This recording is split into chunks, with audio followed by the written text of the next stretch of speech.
మాతృదేవో భవ, పితృదేవో భవ, ఆచార్య దేవో భవ అంటారు పెద్దలు. అంటే తల్లి తండ్రి తర్వాత గురువే దైవం అని. కానీ అలాంటి గురువును ఈరోజు ఎంతమంది నిజంగా దైవంగా భావిస్తున్నారు?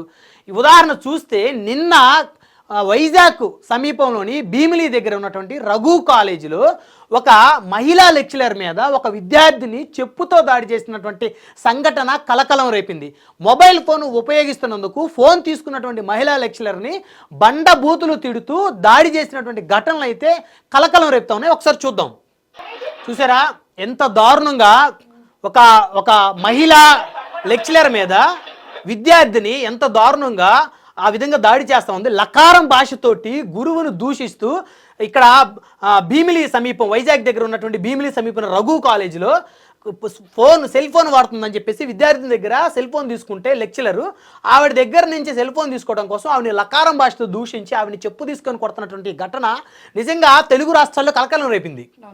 ఏదంటే ఇక్కడ ఆ లెక్చరర్ కూడా కొడుతుంది అనుకోలేదు స్టూడెంట్.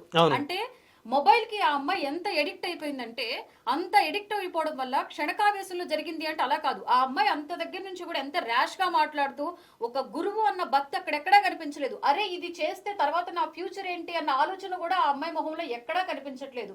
ఈ అమ్మాయి అనే కాదు, ఇప్పుడు చూసుకుంటే 80% కిడ్స్ ఇలాగే ఉన్నారు. కాకపోతే రీజన్స్ వేరే ఉండదు. అంటే లక్ష్మి గారు, అంటే స్కూల్ వాతావరణం పక్కన పెడితే కాలేజీకి వచ్చి ఇంటర్మీడియట్, ఇంజనీరింగ్ లేదా డిగ్రీకి వచ్చిన తర్వాత ఒక వయసు వస్తుంది, ఒక అవగాహన ఉంటుంది, ఒక మెచ్యూరిటీ ఉంటుంది, సమాజంలో వారికి కూడా ఒక పాత్ర ఉంటుంది సమాజంలో.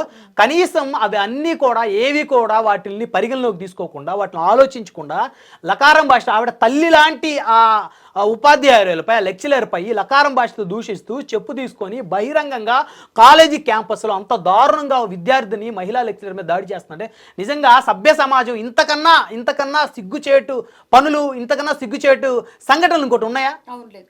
ఎందుకంటే ఆ టీచర్ కూడా ఆ భవిష్యత్, అంటే ఆ పాప యొక్క భవిష్యత్తును దృష్టిలో పెట్టుకుని ఏం జరుగుతుందని మొబైల్ లాక్కుని వెళ్ళింది. కానీ స్టూడెంట్ మాత్రం అక్కడ అలా ఆలోచించకుండా నా మొబైల్ లాక్కుందని ఒక దుర్భాషలాడుతూ, ఒక టీచర్ అంటే మనకి అక్కడ ఆమె తల్లితో సమానమయ్యే అంత ఆ వయసులో ఉన్నటువంటి ఆ లెక్చరర్ ని కూడా ఆ అమ్మాయి దుర్భాషలాడుతూ చెప్పుతో కొడతాను అంటాం కాదు, కొట్టి 4 సార్లు మళ్ళీ పదే కొట్టిన నేపథ్యంలో అక్కడ ఉన్నటువంటి కాలేజ్ సిబ్బంది కూడా వచ్చి ఆపడానికి ట్రై చేశారు. కానీ అమ్మాయి ఎక్కడ తగ్గట్లేదు.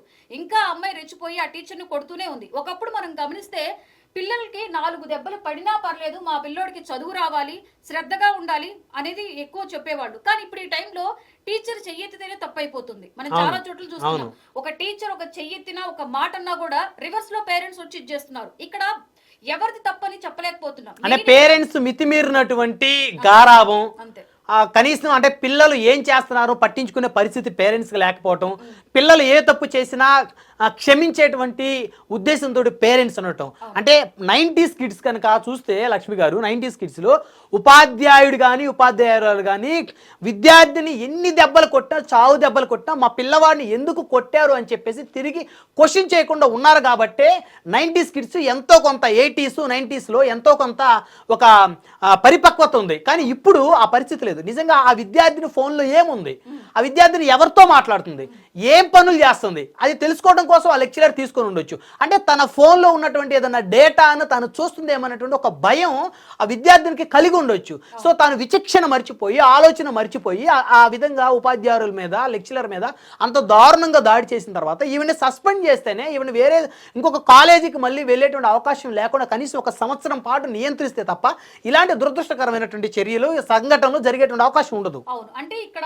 పిల్లలతో పాటు పేరెంట్స్ కూడా మారాల్సిన పరిస్థితి చాలా ఉంది. ఎందుకంటే ఈ రోజున్న మన బిజీ లైఫ్ లో మనమే చిన్నప్పటి నుంచి కూడా కిడ్స్ కి మొబైల్ అలవాటు చేస్తున్నాం. ఇప్పుడు అదేమైందంటే వాడు ఎడిక్ట్ అయిపోతున్నారు. అంటే మొబైల్ మన చేతిలో లేకపోతే కాళ్ళు చేతులు ఆడలేని సిచ్యువేషన్ కి వచ్చేసారు.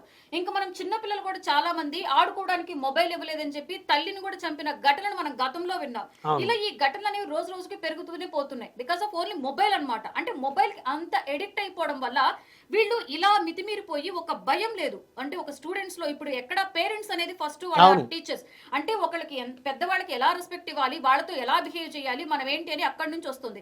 అరే ఇప్పుడు నేను ఇది చేస్తే తర్వాత నా పేరెంట్స్ ఏమంటారు, తర్వాత సంఘంలో నా భవిష్యత్ ఏంటి అని ఎక్కడ కూడా అమ్మాయిల భయం లేదు. అంత దుర్భాషలాడుతూ ఆ లెక్చరర్ మీద అమ్మాయి అలా చేయి చేసుకుంది అంటే ఎంతలా ఆ అమ్మాయి మైండ్ సెట్ మారిపోయింది. అంటే ఓన్లీ మొబైల్ వల్లే, మొబైల్ వల్లే ఇదంతా కూడా ఇక్కడ జరిగింది.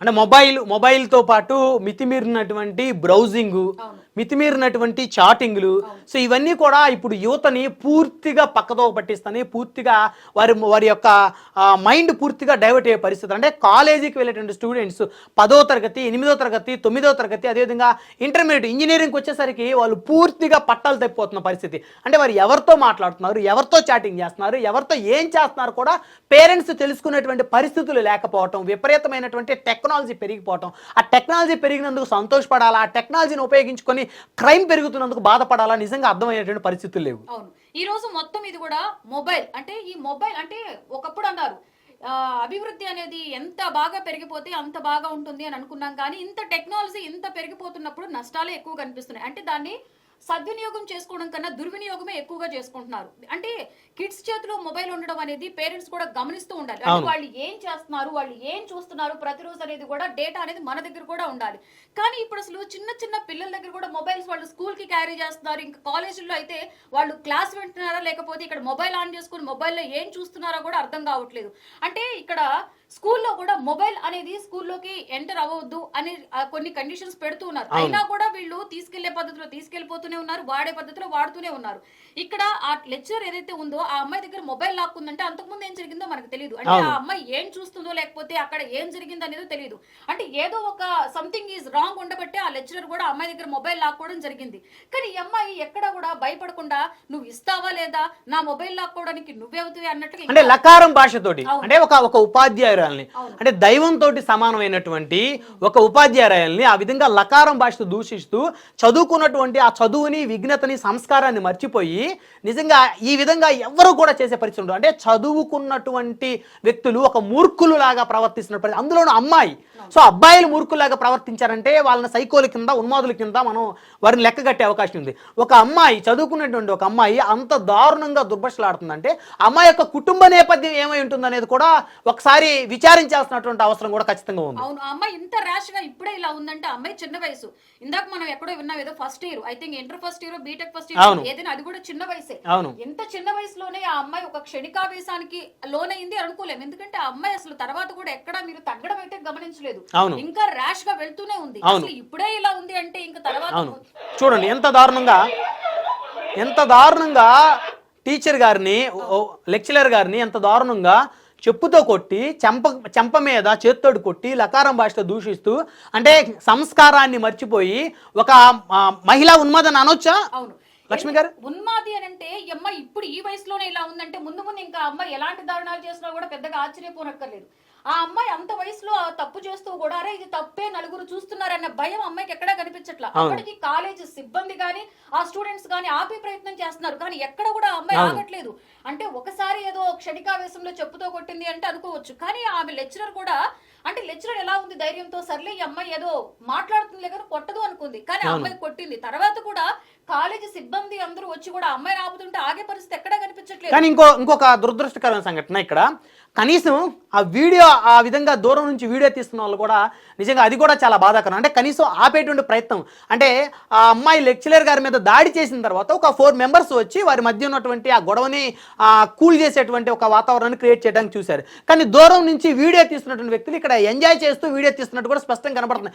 వాళ్ళే కనుక కాస్త అలర్ట్ అయినట్టయితే, ఆ అమ్మాయిని కొంచెం కనుక నియంత్రించేటువంటి పని కనుక చేసినట్టయితే ఇలాంటి పరిస్థితి ఖచ్చితంగా వచ్చేది కాదు. అంటే మనం ఈ సిచ్యువేషన్ కాదు, మనకి రోడ్డు మీద మర్డర్ జరుగుతుంటే కూడా సేమ్ ఇలాగే వీడియోస్ తీసి పెట్టే సిచ్యువేషన్స్ మనం చూస్తున్నాం. కాకపోతే ఆ అమ్మాయి ఎక్కడ వాళ్ళని కాదు, ఇక్కడ నలుగురు వచ్చి కాలేజ్ యాజమాన్యం, ఐ మీన్ సిబ్బంది వాళ్ళు వచ్చి ఆపుతున్నా కూడా ఆ అమ్మాయి ఆగేటువంటి పరిస్థితి ఎక్కడా కనిపించట్లేదు.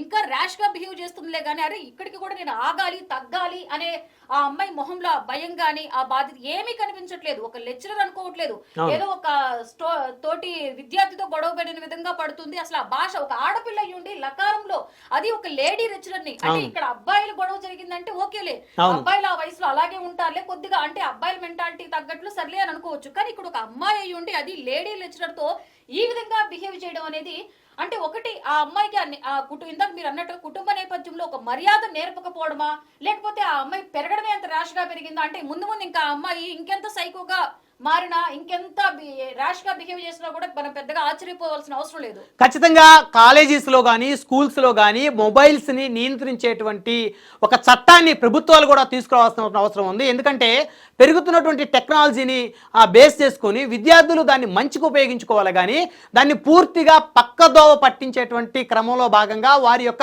భవిష్యత్తుని నాశనం చేసుకునేటువంటి విధంగా వారు ముందుకు వెళ్లకుండా ఉండాలంటే ఖచ్చితంగా అట్లీస్ట్ కాలేజీ అవర్స్లో అయినా సరే వారి యొక్క మొబైల్ ఫోన్స్ని నియంత్రించేటువంటి కార్యక్రమాన్ని ప్రభుత్వాలు అయితే చేపట్టవలసినటువంటి అవసరం ఖచ్చితంగా ఉంది.